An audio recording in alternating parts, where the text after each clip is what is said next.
Yeah, my name is Bryan Harper, and I am an owner and operator of Harper Farms. Harper Farms is a fifth generation operation. I represent Generation 5 for the Harper family, and it's been family owned and operated since about 125 years now here Wow. in South Willamette Valley, Junction City. I now specialize in the hazelnut operation. We've been raising hazelnuts for about 100 years now, and our oldest orchard actually behind me now is about 85 years old or so. It's coming on now. So my great grandfather planted that one on my dad's side, and that's basically what I operate now. Well, the entire experience for me has been unique. I guess not to be, I guess I don't know if it's really an appropriate slogan, but I guess I've always been kind of a token individual here in Junction City, at least, even South Valley.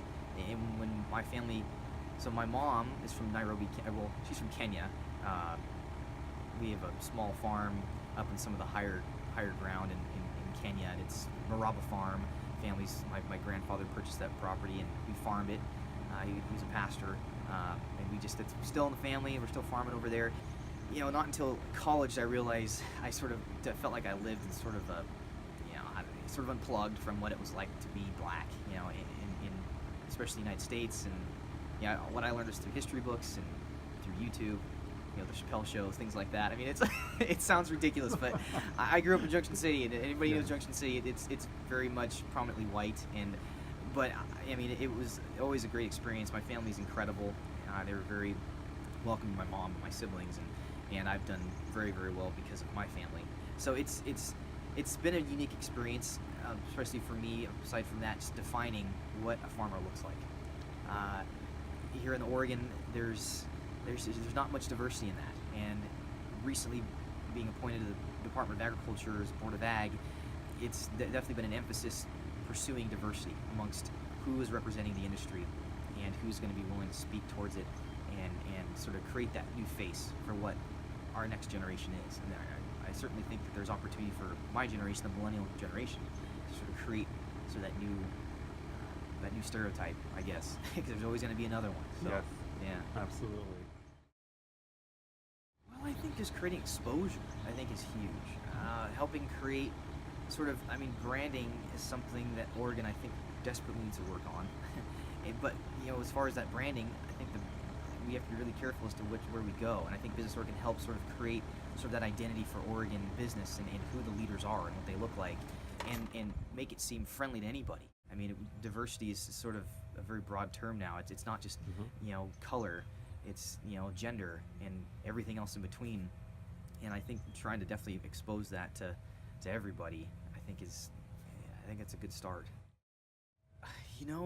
That I'm doing it.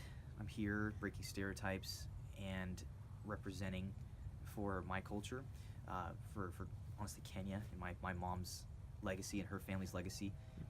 And back in Kenya, my family is admired scholastically, in business and other things, other avenues. It's really something I really don't know much about because I haven't been there very often, but it's really great to sort of have that extended here in Oregon in sort of a very different environment, and especially in agriculture. It's a more unique, I think, avenue in the 21st century for an African American to own a farm. And of course, half my family's white, half my family's black, but I really don't think about that very much. I'm who I am, and it is great that I can identify as an African American and represent our community in that way on a professional manner. Well, I think it's very positive. I just think we need to be constantly sort of looking beyond sort of the standard, not sort of what's good enough, but how can we thrive to make it better, this environment more friendly. Oregon's, I think, a very progressive state. I think in the union, I think is very, very friendly to people looking in on Oregon.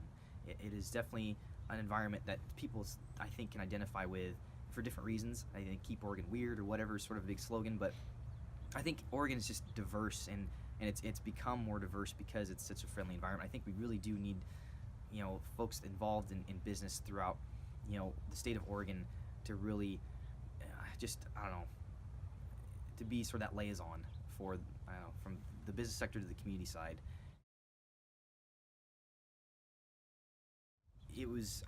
from myself growing up as an African American in a very white community, I think it would have been pretty easy to fall into stereotype sort of expectations as to what I was supposed to be. I was an athlete. I did a lot of the things that African Americans do, growing up. I mean, they're good athletes, and they just have to compete and have to be part of that sort of thing. And you start to get, especially not knowing exactly how I was, being in a very white community. I guess it was a steep learning curve as I grew up, and knowing that it's just a stereotype and you can be whoever you want. Being unique is really a very good thing, a very healthy thing for community, for business. I think it can bring some really impressive perspectives and create some very interesting dialogue, very positive dialogue. And I think that's something our community is definitely warmed up to a lot more recently. But I just think it's, for people just not to be afraid to just be who they are.